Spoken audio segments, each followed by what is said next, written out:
the dogs out? Who let the dogs out? Who let the dogs out? Who let the dogs out? Who let the dogs out? When the party was and everybody having a tell the fellas start and they call him what's the call? Or the woman shout out, who let the dogs out? Who let the dogs out? Who let the dogs out? Who let the dogs out? I see the deaf people. Good afternoon to all of you, and this is your Denver Ninong Castro. Welcome to Ninong TV, your live watching for Facebook and YouTube subscribers. And for today's video is a special educational video blog that we will discover in learning to save and to take care and to love and to assess our pets, especially for our poor parents. Hindi ko sinasabing mahirap ang mga parents niyo kasi poor parent.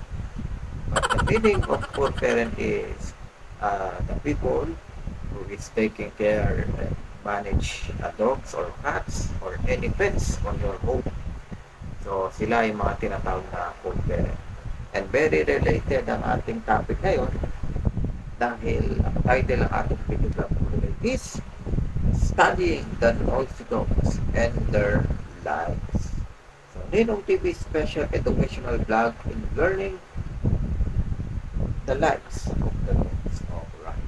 So this is a special educational blog that we need to discover their life and assessment or action. Lalong-lalo na pag sila ay umiingay or kailangan pansinin or kailangan tignan so that ang ating mga kapitbahay or tayo mismo, the owners will see ano nga ba ang kanilang problema at ano ang kailangan nila, bakit sila nakaganyan.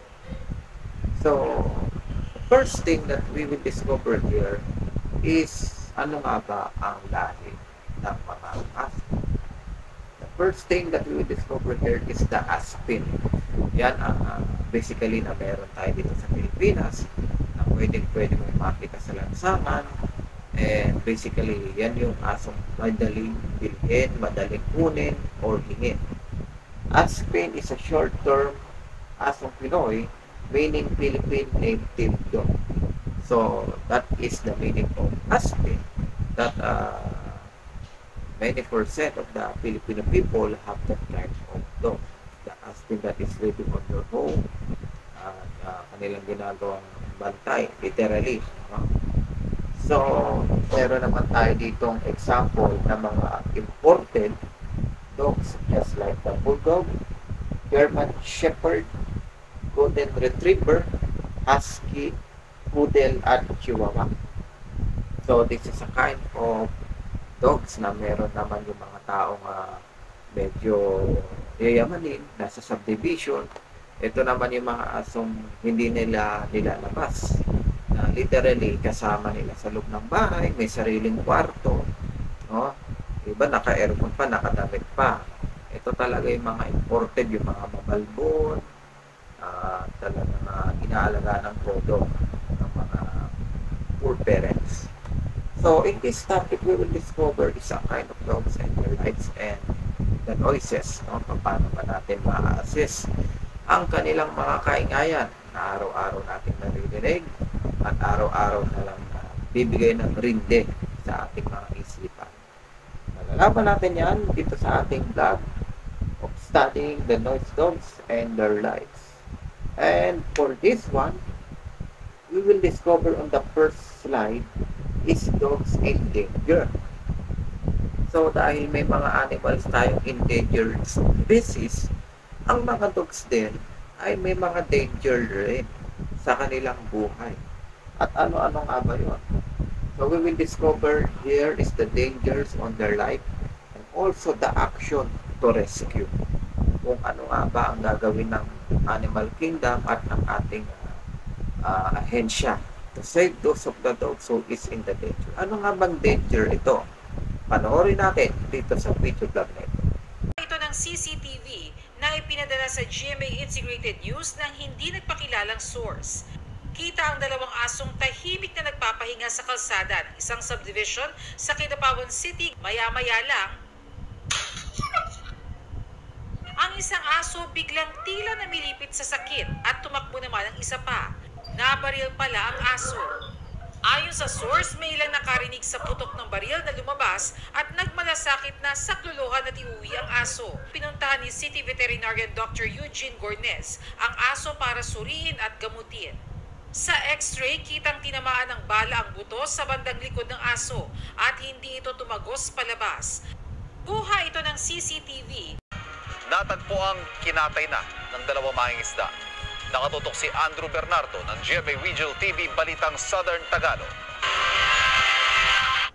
Habang naka-check-in sa isang resort sa Sariaya, Quezon, ang isang babaeng 63 anyos mula sa Santa Cruz, Laguna, nawala noong July 18 ang isa sa kanyang mga aso. Nagalok siya ng pabuya para mabalik ang alaga. Sa tulong ng isang concerned citizen na ipaalam sa kaanak ng biktima na ang aso niya nakitang kinatay na ng dalawang lalaki sa lugar. Batay sa pulis, ang mga sospek na taga roon ay isang mangingisdang 51 anyos at isang alias bunso. Kinundina ng isang animal rights group ang ginawa sa aso. This is an illegal act, no? That's really totally an illegal act. It's not allowed by law. The Animal Welfare Act prohibits, no, the killing of animals. Nakakulong na ang mangingisda habang patuloy na hinahanap si alias bunso. Nahaharap sila sa reklamong paglabag sa Animal Welfare Act na may parusang kulong ng 2 taon at multang hanggang 100,000 pesos. Handa namang magbigay ng tulong legal ang Animal Kingdom Foundation sa may-ari ng aso.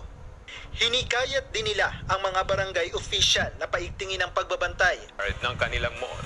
Base sa mga post at mga larawan na nakuna ng isang netizen, sinasabing pinapaalis umano ng guard ang mga bata na nasa footbridge ng mall kasama ang isang tuta. At nang ayaw umalis ng mga bata, kinuha umano ng security guard ang aso at saka ito itinapon mula sa itaas ng footbridge. Isang napadaang lalaki pa umano ang kumausap sa guard, subalit hindi pa rin ito nakinig at sinabing wala siyang pake. Sa isang opisyal na pahayag, sinabi ng SM North EDSA na tinawagan na nila ang security agency ng nasabing guard upang imbestigahan ang pangyayari. Na-dismiss na sa trabaho ang guard at hindi na papayagan pang magtrabaho sa alinmang branch ng SM Supermall. Mariing kinundina ng Animal Kingdom Foundation ang video na ito kung saan makikita ang dalawang lalaking sakay ng motorsiklo habang kinakaladkad patiwarik ang isang aso. Kuha ang video noong Biyernes ng hapon sa boundary ng Barangay San Ignacio, San Pablo City, Laguna at Barangay Putol, Dolores, Quezon. It's a shocking scenario. It's revolting to see that kind of human behavior. Animal Kingdom Foundation condemns this kind of cruelty. It's something that has to stop. Dalawa sila dyan, or those individuals should be held responsible for whatever happens to that dog. Ayon sa Dolores Police Station, nirescue umano ng dalawang lalaki ang aso matapos itong mabangga ng isang truck. Dadalin daw sana nila ang aso sa bahay nila, pero namatay na rin daw ang aso habang nasa biyahe. Ngayon po, nung habang dala na po nila at iuwi nila sa kanilang bahay, ay ito pong aso ay namatay. Nung mamatay po, ay itinapon nilang dalawa sa ilog. Ayon sa pulisya, pinauwi na muna ang dalawa habang gumugulong ang investigasyon. Makakala po tayo ng mga sapat na ebidensya at may magtuturo na talagang itong mga taong ito ay may nilabag, ay sasampahan po natin sila ng kaukulang kaso po. Sinusubukan pa ng GMA Regional TV Balitang Southern Tagalog na makipag-ugnayan sa dalawang lalaki sa video na napag-alamang magkapatid at residente ng Barangay Putol sa Dolores, Quezon. Ayon sa Animal Kingdom Foundation, posibleng maharap sa kaso ang sinumang mapapatunayang nananakit o nagmamaltrato sa anumang uri ng hayop. Paalala naman ng Animal Kingdom Foundation sa publiko. Gumawa po tayo kaagad ng paraan. I-report po natin kaagad yan sa police. Alalahanin po natin ang animal welfare po ay hindi po responsibilidad ng animal welfare NGO. And animal animal welfare po ay everybody is responsible. Every human being is responsible in promoting and protecting animals from any cruelty. Mula sa GMA Regional TV Balitang Southern Tagalog, Andrew Bernardo, nagbabalita para sa GMA Integrated. Okay, you've just discovered the first slide, the danger. So, ano nga bang mga danger yung napanood natin kanina? It's just like, basically ito, no, since 1980s, 1960s, ang mga aso noon ay ginagawang pagkain, especially sa probinsya. Noon yun, dahil malinis pa yung atmosphere natin, wala pang pollution, wala pa ganong kalat. Ngayon kasi delikado na gawin ito, lalo na ang mga aso ngayon kung ano-ano mga kinakain. Kung minsan nga, pati daw yung mga dumi o yung pupo nila. So, kinakain din natin sila, kinakain nila yung ano nila. So, that is one of the thing na hindi na dapat ginagawa. Diba? Aside from delikado, syempre, para mo na silang pinatay, diba? And napanood nyo rin yung pinarel, tapos kinaladkat. Dahilan ng dalawang rider, bitbitin lang nila yun hanggang sa namatay. Paano hindi mamamatay? Kasi bit mo instead na buhatin, kinaladkat talaga na parang laruan. Jogi ang aso niya talaga. And then another thing, yung puppy na binalibag sa SM. Nako, kawawa naman. Sinashoutout mo na naman si Tito Henry natin. Ikaw Kuya Guard, ano ba yan? Dapat pinakain nyo na lang or ikinulong or itinali. And then pagka hinanap ng may-ari, ay mag-isap kasi ganito ganyan, maingay ba, nangangagat, umiihi, etc. Binalibag ni Kuya Guard, talagang joke yan, wrestling, baby fight naman din na natuna. So that will be the action or some of the scenario that we are seeing those of the dogs that is in danger.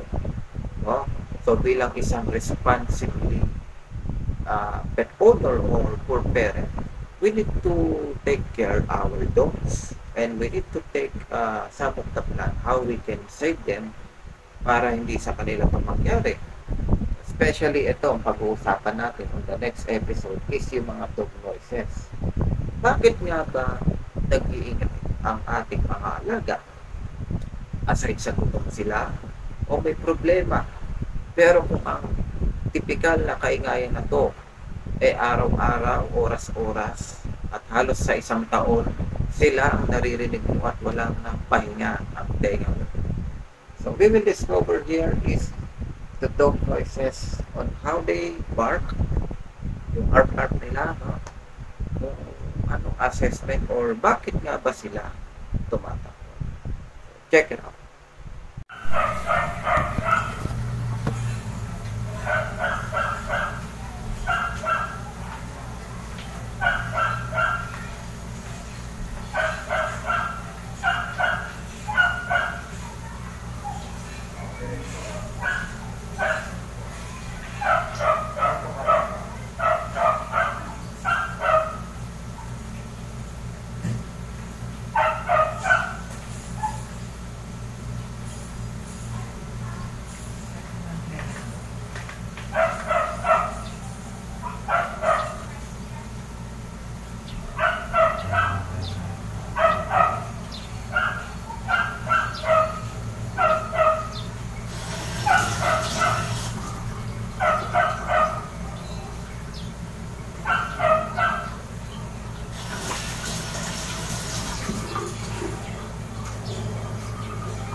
isa ay naglalaro ng lato-lato. And for everyday, naririnig nyo ang ganitong sound na dalawang violins na tutumbukan sa isa't isa at nakakailikha ng kaya.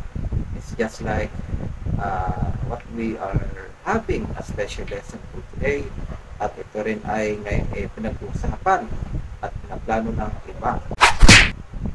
Okay, you've just discovered the dog noises. So, can you imagine aking mga kaninong TV? If you will hear that noise every day, no? Oras-oras, araw-araw, sa araw-araw na ginawa ng Diyos, yan ang naririnig mo, hindi ka na makapagpahinga. Literally, you have your assignment, your online class, online meeting, gabi na, madaling araw, napupuyat ka. Kung ganyan ang naririnig mo, every day, every hour. So, bakit nga ba sila maingay?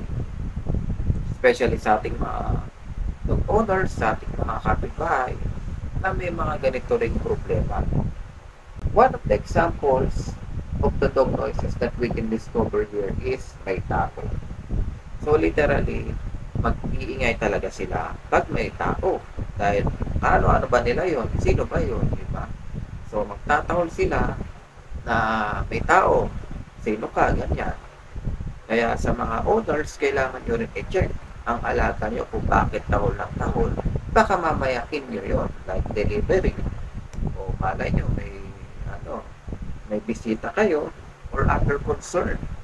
So, dapat nyong i-check so that kaingayan is hindi pa ulit-ulit or hindi magbigay ng bigat sa kapitbahay or sa atmosphere. Diba? So, check nyo kung sino yon. O mamaya may magnanakaw, hindi nyo pinapansin, kinuha yung bike nyo, o diba? Pinabayaan mo siya magtatahol, yun pala, yung bike mo wala na. O yun pala yung sign. Always check kung may tao o kung ano man ang dahilan. Kasi may dahilan ng lahat ng kanilang kaingayan. Another thing, may aso or pusa. Ito literal ito. Ito yung mga pinakaayaw talaga natin, lalo na paggabi, no, nakaka-istorbo sa tulog, minsan nabubulabog tayo. Yung mga pusang nag-aaway, yung nagkakalmutan, di ba? O, lalong-lalo na yung parang tipong pagka umingay yung mga pusa nag-aaway, kala mo may magubunaw na eh. And then yung ating mga dogs talaga ay maingay. Kasi syempre, sinasaway din nila o nakikitsika sila. Parang awat na, tama na yan. Parang gano'n, tama na sa mga pusa. The best example na kailangan yung gawin dito, sawayin nyo rin yung mga pusa. And huwag nyo silang babasahin na literal yung babasahin nyo yung katawan nila or papaluin ng tingting, ng chinelas, etc. So, the best thing that you will do here is basahin nyo yung floor. Diba, ito yung pusa. Example, ito yung floor, yung kalsada. Doon kayo magbato sa kalsada. Okay? Para mas maganda, aalis sila. Kasi, kung literal, napapaluin nyo sila, babasahin. Somehow, yung iba kasi nakikita ng odor. Nakikita nila, alam nila, binasa, o magkakaroon kayo ng problema, away between two neighbors. And ito talaga, basically, number one problem ng ating mga alaga is gutom. Nagugutom sila or nauuhaw. Siyempre, parang tayo mga tao lang. Pag hindi tayo nakakain, di ba, mainit ulo natin, stress tayo, irritable, hindi tayo nakakain ng almusal or lunch, gutom na gutom tayo, wala tayo sa sarili. So, same sa ating mga aso. Pag sila ay gutom at pinabayaan ng may-ari, mag-iingay sila ng walang dahilan. Hanggang sa mag-iingay at mag-iingay talaga sila. So, kailangan yung pakainin. Well, kung aalis kayo ng bahay, ilang araw kayo mawawala, pakainin nyo or mag-iwan kayo ng mga stock foods niya sa gilid niya. Or kung meron kayong ka-close na kapitbahay, sabihan nyo sila na abot-abotan ng puto or tinik, hulugan sa cake. Diba? Kasi mag-focus yan ng ingay at pabigat sa mga kapitbahay. Habang kayo, nag-e-enjoy kayo sa vacation, Boracay, Japan, etc., yung kapitbahay nyo naman naiingayan at puyat gabi-gabi kasi gutom ang alaga nyo. So, you need to feed them bago kayo umalis. Mag-iwan kayo ng stock food. Sabihan nyo yung kaklose yung kapitbahay or pwedeng mag-manage sa alaga nyo. Or much better, dalhin nyo na lang siya. Diba? So, today naman sa ating modern world, since 2020, mga pandemic days, ang mga aso dinadala sa labas, sa mall. Yan, sa SM, ang dami ng aso sa SM. Nagpatayo na ang SM ng ano tawag dito, yung parang section ng mga aso at pusa. Pwedeng doon mo sila dalhin, di ba? So, the best way, dalhin mo na lang sila. Kung talagang concerned ka sa mga kapitbahay na ayaw ma-stress, di ba? And another thing, eto, minsan, literally nangyari ito, hanap ang amo or yung may-ari. Yes, of course, parang kagaya ng sinabi ko kanina, pag umaalis ang amo or yung may-ari, maingay talaga yan. Ingay ng ingay. So, check mo naman, wala namang problema yung aso yun, ingay ng ingay pala, yung may-ari ang hanap.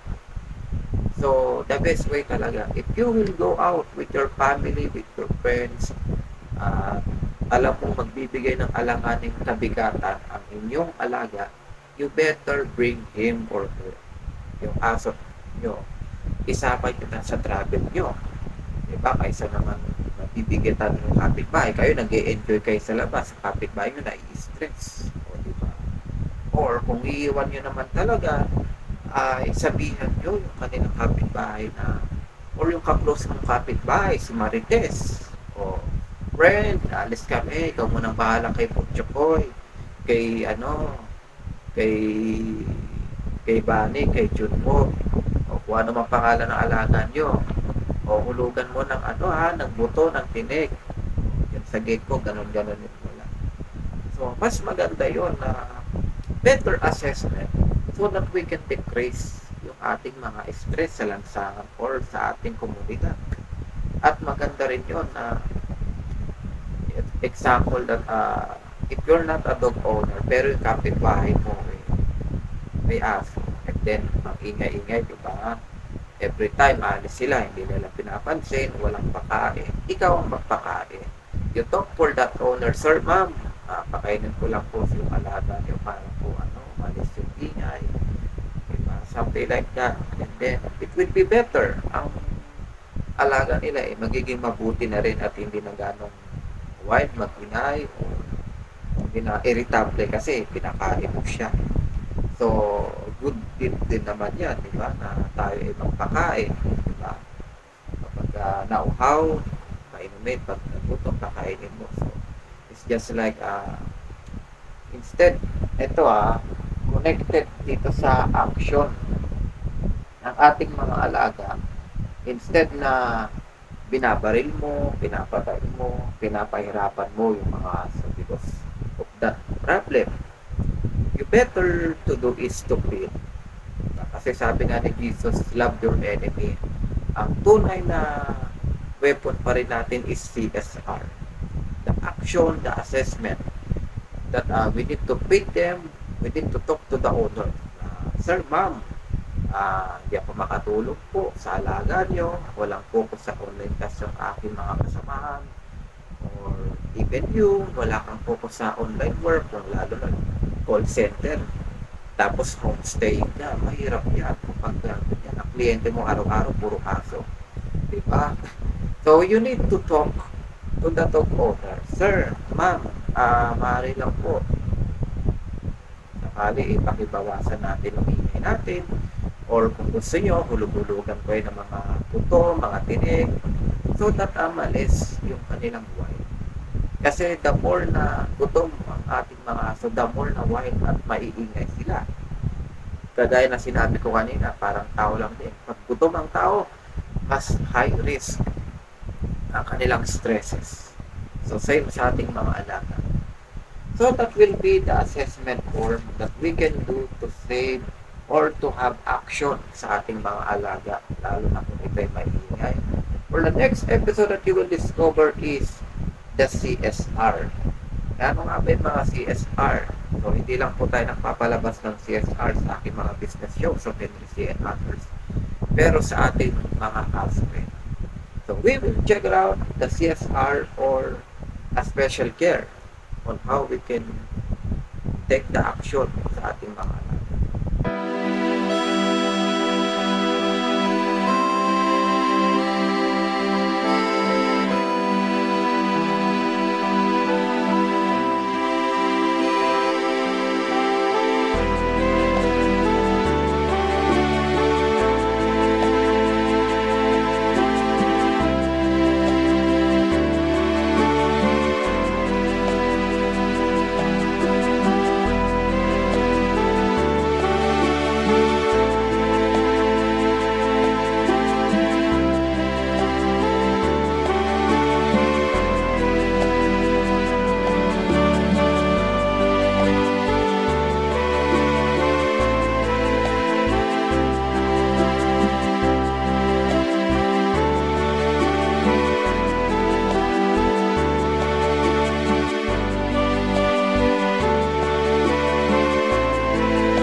Okay, thank you for watching. You just discovered the CSR at nakita nyo rin ako doon.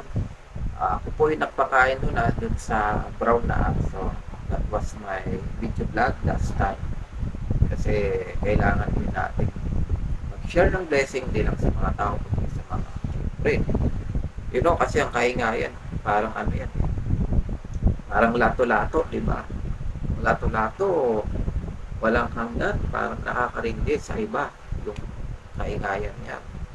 So, it's also same with the dogs. Pagka nag-ingay sila, kailangan talagang i-assess. Diba? So, yun ang mas magandang gawin. Pakainin mo, mahalin mo, kahit hindi sa'yo yun, pakainin mo. As long as you is magiging tahimik ang ating environment, makakatulog tayo ng maayos, mababawasan yung risk.